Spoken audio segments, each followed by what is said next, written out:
Ce n'est pas toujours facile en tant que croyant de prier et de voir que la réponse tarde à venir.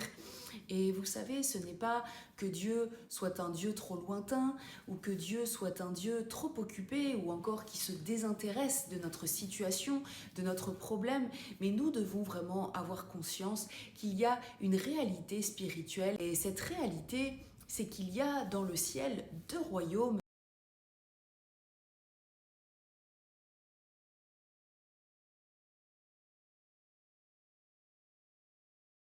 Et il y a aussi le deuxième ciel. Et la Bible nous dit que le deuxième ciel est le lieu de résidence de Satan et de ses démons. Et ensuite vient le troisième ciel.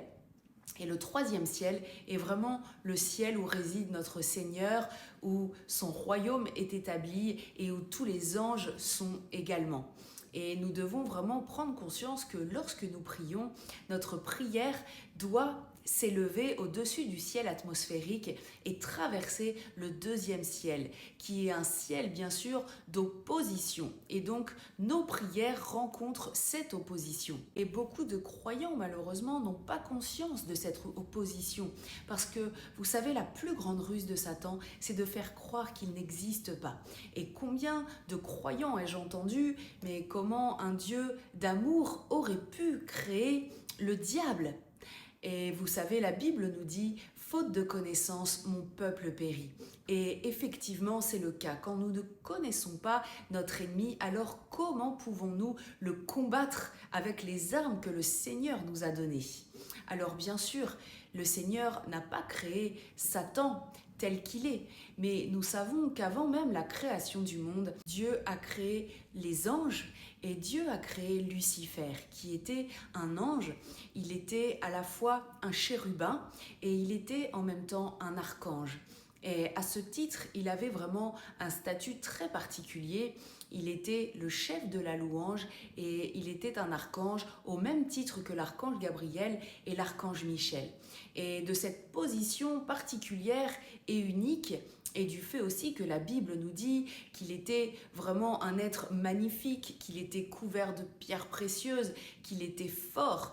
Et de cette position, eh bien, nous savons que le cœur de Lucifer, l'ange de lumière, s'est enorgueilli. Il a voulu à ce moment-là devenir l'égal de Dieu, être adoré comme Dieu. Et c'est là qu'il a remonté au ciel toute une partie des anges qui étaient sous son autorité. Et de là, une grande révolte a éclaté au ciel. Bien sûr, Lucifer et les anges ont perdu cette bataille qui a éclaté. Et de là, nous savons, la Bible nous dit que Dieu a expulsé Lucifer et les anges déchus du ciel. Et c'est ainsi que Lucifer est devenu Satan, l'adversaire.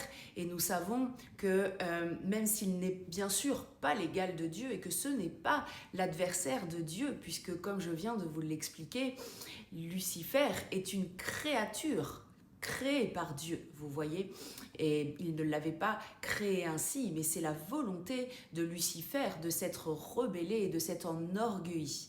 Et donc, Satan est devenu l'adversaire non de Dieu, mais de l'humanité.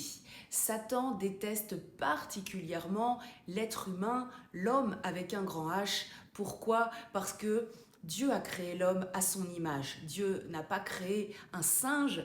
En tant que chrétiens, nous ne pouvons pas croire dans l'évolution, vous voyez, puisque nous savons que Dieu n'a rien à voir avec un singe. Et quand la Bible nous dit que Dieu a créé l'homme à son image, alors nous ne pouvons pas croire que Dieu se voit comme un singe. Non, cela est un mensonge du diable, vous savez.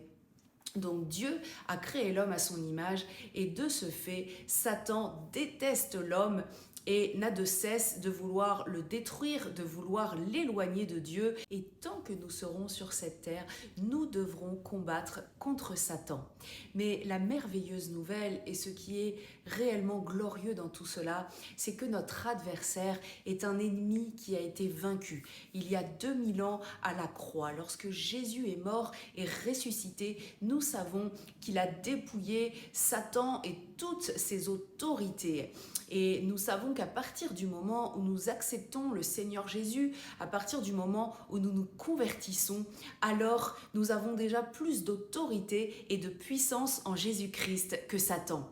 Même si vous ne voyez pas l'exaucement arriver rapidement, même si vous avez l'impression que le ciel est d'airain et que le Seigneur ne vous entend pas, je vous le dis, si vous le faites de tout votre cœur, le Seigneur vous entend et le Seigneur va vous exaucer. Peut-être pas de la manière dont vous vous attendez, mais le Seigneur va forcément répondre à votre prière.